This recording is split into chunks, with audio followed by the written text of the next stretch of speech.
Emanuela. I'm very sure you should know that. I mean, my profile or rather my channel. So welcome to my YouTube channel.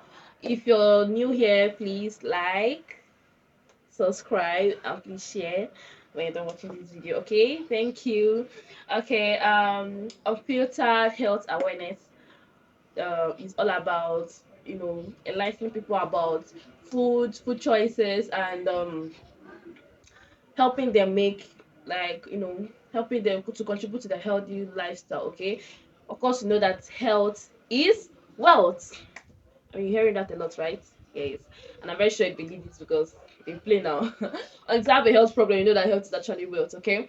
So today we're going to be talking about chocolates. In as much as a lot of people think that chocolates are so bad for the health, that chocolates are not meant to be consumed.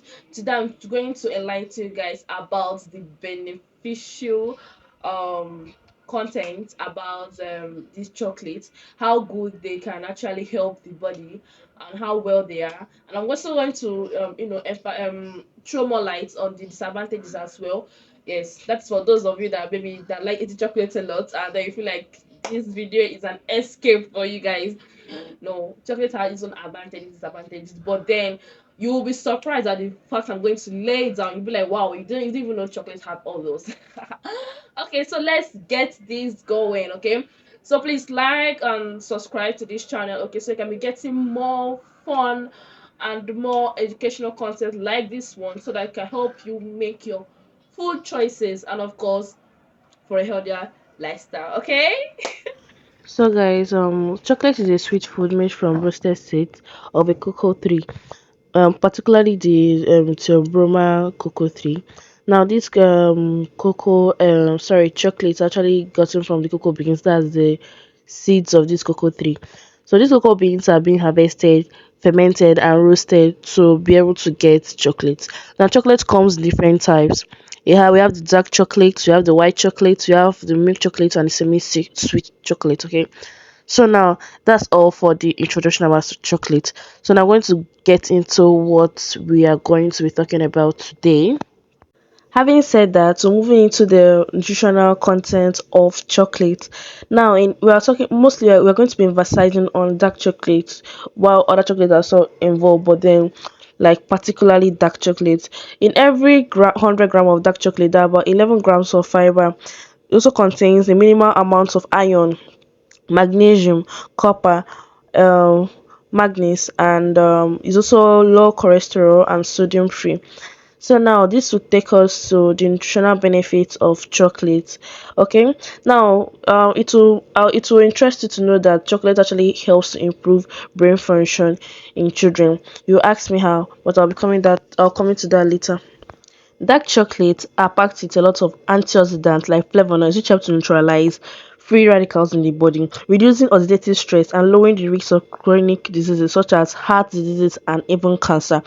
Now, chocolates have been confirmed to inhibit or have all these a lot of antioxidants in them, which also have anti-inflammatory effects, meaning that chocolates have the high tendency of reducing risk conditions like arthritis. Now, flavonoids, which is contained in chocolates, may improves blood flow and lowers blood pressure, meaning that in some way chocolates have the high tendency of lowering stroke and lowering the risk of coronary heart diseases. Chocolates are also very good mood enhancers. If you notice something, whenever people take chocolate, they seem to be happier, like for happier than they were before they took these chocolates. That is because chocolates are very good mood enhancers. They contain compounds that stimulate the brain's production of serotonin and endorphins, neurotransmitters that promote the feeling of happiness. Having said that, now chocolate also contains something called phenylalanine. Phenylalanine is an amino acid. When chocolates are consumed, phenylalanine can be converted to these neurotransmitters, dopamine and epinephrine, enhancing the mood, alertness, and even mental focus.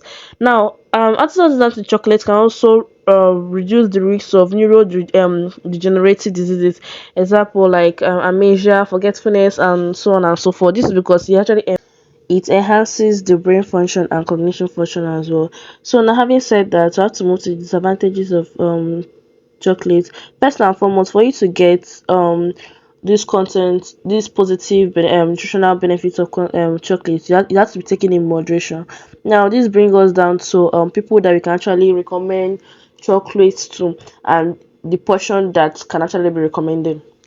First and foremost, chocolate are supposed to be taken in moderation via in every age, both kids, the elderly, and the normal age range. That's talking about the adults, the early adults. So now for neonates and infants, that's from ages of 0 to 3 years old. Our neonates are still like babies, the ones that you have to breastfeed and carry around. They're not still crawling or even walking and stuff. Then infants are 1 to 3 years old. So for this age range now, chocolates are not recommended. Why? Because this class of individuals are still growing, or even they don't even have their bones straight, and they might have potential allergies that parents might not even know of, and when they are fed chocolates. And also it may be harmful to them because chocolate has high level of sugar, and this might actually cause indigestion in some way for this particular class of individuals. Then for the preschool class, that's about 4 to 6 years old. For the preschool classes, you can recommend about 1 to 2 pieces of chocolate per day. Now this class of individuals actually with the help of chocolates have a very good cognitive function, because at that class they also need sugar to, because they actually play a lot, and their brain actually use a lot of energy, so they need more carbohydrates and sugars to help them grow. So about 1 to 2 pieces of chocolate is very okay for this particular class. Then for the schooling class, that's about 7 years old to 12 years old, they can recommend about 4 to 5 small pieces of chocolate each day or per day. Then get to the adolescents, that's from 12 to 18. They can take about 4 to 6 more pieces of chocolates per day. And then for the adults, that's from 18 and above, we have a recommendation of about 4 to 9 small pieces per day. Then for the elderly, now for elderly, chocolates are not really recommended for elderlies. Now this is because most of them at that time have suffer because of aging, like diseases that comes with aging. Some of them suffer indigestion, like their cells and their muscles become very weak, that they actually get they're very prone to indigestion, and sugar at that particular kind of age is not also good for their body. Aside that, they could be, because some of the chocolates um are not are gluten present. Some of these people can be gluten intolerant, and although most of the chocolates are gluten free, some of these they could be allergies or peanuts or anything at that particular age, because they are prone to a lot and they need proper care and attention at that time. So if at all chocolates are to be taken by this particular class of people, elderly, that's about from ages of 60 and above. So if chocolates are needed, or they are to be taken by this particular class of people, then they should be prescribed, or rather an adult should be there with them to actually give them about 1 to 2 piece of this small chocolate. This is not actually like each day, but it's a reasonable amount. Probably they just want to take it for pleasure and all that. And this drives us to disadvantages of chocolate. First and foremost, chocolate has a very high amount of calories. So this brings us to the fact that chocolate also has a very high sugar content.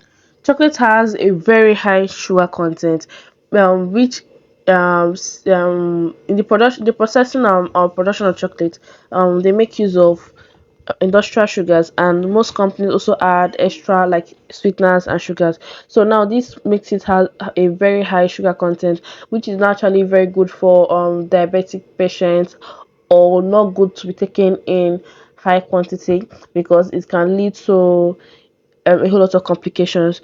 Now, you also have a very high calorie content, very high calorie content. That's why it is not recommended for the elderly people. Then chocolate can be very addictive. I don't know, at the time when I was still a child, I was very addicted to chocolate, and this can, some people overlook this, but it's actually a very big problem, because having chocolate in your system in excess can lead to a whole lot. In as much as it has a very good nutritional benefit, it can also lead to a whole lot, because the body actually has an amount it can actually take from most of this food. So taking it in excess can cause chaos in your system. Okay, then dark chocolate contains stimulants like caffeine and trobromine. Now these stimulants might actually cause you to lose sleep, which is naturally good for some people. Okay, there are these stimulants in chocolates can cause you to, caffeine can actually cause you to lose sleep like few hours after taking these chocolates, which might not actually be good for your health. Now some things that you have to put into consideration, um in as much as chocolates are good and have a reasonable amount of beneficial nutrient benefits, they also have a very deadly end, like a very deadly disadvantage. Now one of this is that individuals with phenylketonuria must avoid food containing phenylalanine. That is, that people that have this particular disorder, phenylketonuria is a disorder whereby the body is unable of has this tough time in breaking down amino acids, especially this phenylalanine. So we don't expose people with this phenylketonuria PKU to eating chocolate.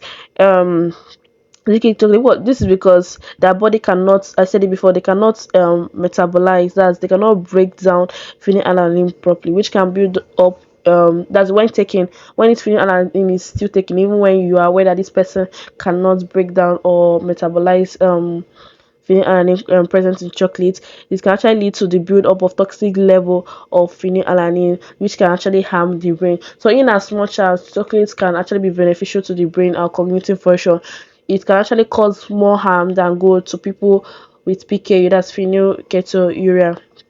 Okay, so now for people that really don't know what ketonuria is, it's better you go to the hospital or to meet a consultant if you have any of these symptoms, which I'm going to list below. Now some few symptoms of phenylketonuria PKU disorder are: one, we have delayed development. Some people with this BK, especially in children, they might have delayed development, maybe in speech, in the ability to communicate, or even in languages. Some others have another symptom is having musty breath. This musty breath, like musty odor that comes in your breath, can also be present in their sweat or in their urine. Okay, and then another symptom is let me think. Another symptom of this phenyl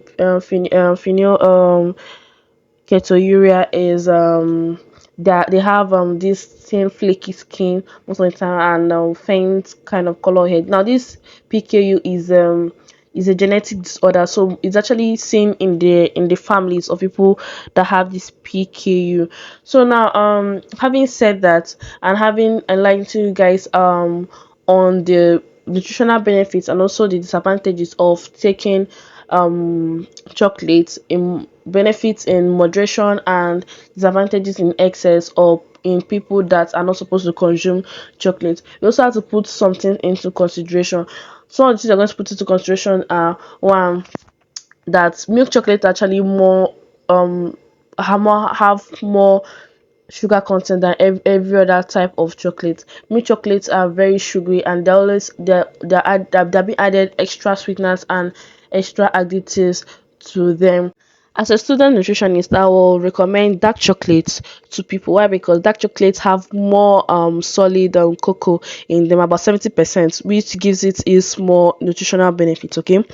Another thing you have to put in consideration while taking chocolate is your dental health. You've heard so many in so many places that sugar, sweets, and chocolate helps to damage your teeth. That is because you're not keeping a very good dental health. Now, while taking chocolate, you should make sure you maintain good dental hygiene, brush your teeth regularly, drink enough water, and so on and so forth. The next thing you're supposed to also put in consideration is allergies. Now there's something called food labels. When you get your chocolate, make sure you go through the food labels so you don't have to make any mistake about allergies. So some chocolates get to have glutens in them. So for people that are gluten intolerant, try to look at the food label or the snack label so you don't have to make a mistake. Some people are still allergic to soy or peanut or whatsoever that might be the content of that particular chocolate you're taking. So endeavor to read food labels. Food labels are also very, very necessary. Like you get to see your best before dates or even the expiring date as well to avoid consuming things that can be harmful to your health. So this brings us to the end of our lesson today. I hope you learned a lot with us. Or rather, sorry, with me, okay. And I hope with this you're going to implement it in your lifestyle so that you can keep glowing and keep living a happy life. Thank you. Bye, guys.